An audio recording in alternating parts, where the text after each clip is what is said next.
ओम शांति। 21 मई 2026 के अव्यक्त इशारे हैं। बाबा हम बच्चों को 3 तख्त का मालिक बनने के लिए प्रेरित कर रहे हैं, लेकिन उसका भी आधार क्या है?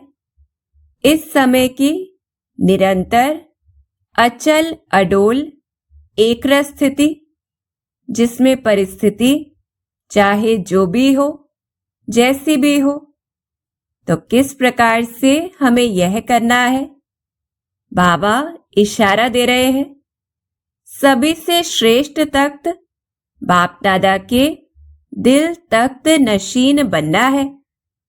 लेकिन इस तख्त पर बैठने के लिए पहले अचल अडोल एकरस स्थिति का तख्त चाहिए।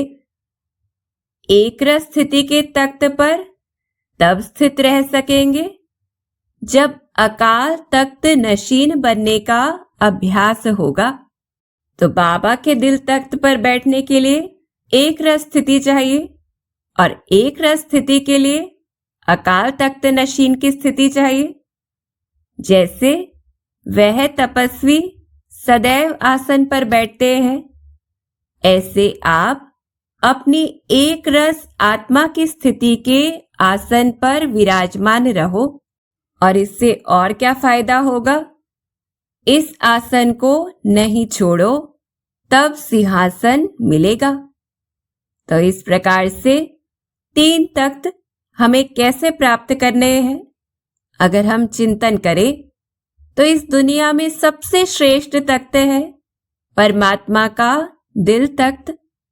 और जैसे दुनिया में भी किसी भी संबंध में जितना हम ईमानदार वफादार होकर प्यार से चलते हैं तो उनके दिल में जगह बना पाते हैं, ऐसे ही जितना हम पूरी ईमानदारी से विघ्नों की परवाह किए बिना परमात्मा श्रीमत पर चलते हैं तो बाबा के दिल में जगह बना सकते हैं। और बाबा की मुख्य श्रीमत क्या है कि हम बच्चों की स्थिति हलचल में ना आए, सदा श्रेष्ठ रहे। परिस्थितियां चाहे जो भी हो, निंदा हो, स्तुति हो, मान हो, अपमान हो, प्रकृति का, संबंधों का, कैसा भी बड़े ते बड़ा पेपर हो, लेकिन तो भी हम अचल अडोल स्थिति के तख्त पर एक रस विराजमान रहे, परिस्थितियों से अप्रभावित होकर। फिर दूसरी बात आती है कि हम सदा अचल अडोल एक रस स्थिति के आसन पर तब रह सकेंगे जब निरंतर आत्मिक स्थिति में स्थित होंगे, भ्रिकुटी के अकाल तख्त के नशे में स्थित होंगे कि मैं आत्मा हूं और कौन सी आत्मा हूं, अर्थात परमात्मा द्वारा चुनी हुई बहुत विशेष विश्व कल्याणकारी पवित्र पूजनीय आत्मा हूं। ऐसे स्वयं को अपना स्वमान याद दिलाना है। तो मेरे लिए कोई भी बड़े से बड़ी परिस्थिति क्या बड़ी बातें है, ऐसे पक्का करना है। अभ्यास करना है कि मैं शरीर नहीं हूं, कोई रोल नहीं हूं, कोई रिश्ता नहीं हूं, लेकिन शांत चैतन्य आत्मा हूं। और चिंतन करना है कि दुनिया में तो नाटक चल रहा है जिसमें कितनी भी बड़े से बड़ी हलचल की परिस्थिति हो, कुछ भी हो, लेकिन मुझ बिंदी आत्मा का तो उसमें कुछ नहीं गया, क्योंकि कुछ भी नुकसान आदि भी होता है तो वह उन चीजों का होता है जो हमने यहाँ इस दुनिया में जन्म लेने के बाद प्राप्त किया। तो आत्मा का तो उसमें कुछ नहीं गया। लेकिन स्थिति की हलचल वह कब होती है? जब देह के भान में या देह के अभिमान में आ जाते हैं।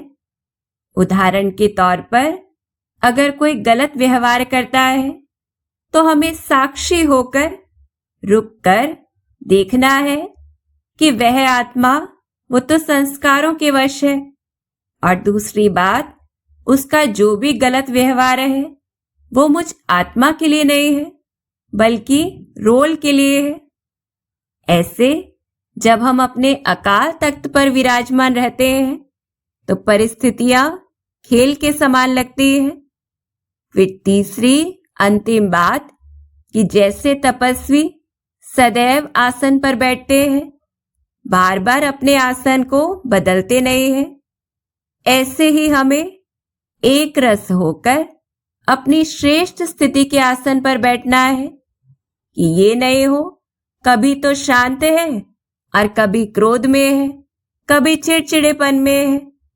ऐसे बार बार हमें अपने आसन अर्थात स्थिति को नहीं बदलना है। तो जितना इस समय एक रस होकर निरंतर हम अपने श्रेष्ठ स्थिति के अकाल तख्त पर विराजमान रहेंगे, तो उसी आधार से भविष्य सिंहासन के अधिकारी भी बनेंगे।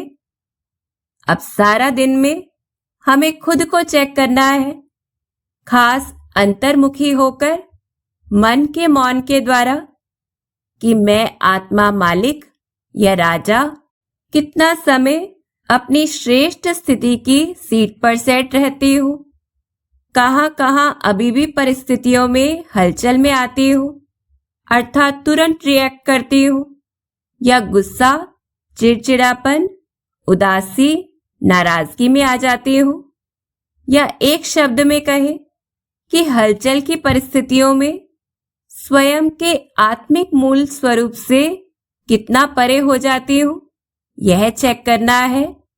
और फिर कुछ क्षण रुककर साक्षी होकर खुद को बार बार याद दिलाना है कि मैं परिस्थिति से, रोल से सबसे ऊपर हूँ, अलग हूँ, शांत स्वरूप आत्मा हूँ। खास अमृत वेले हमें यह अभ्यास पक्का करना है। तो इस प्रकार से इस समय अकाल तख्त नशीन बनकर परमात्मा दिल तख्त नशीन बनना है और भविष्य तख्त नशीन बनना है। अच्छा, ओम शांति।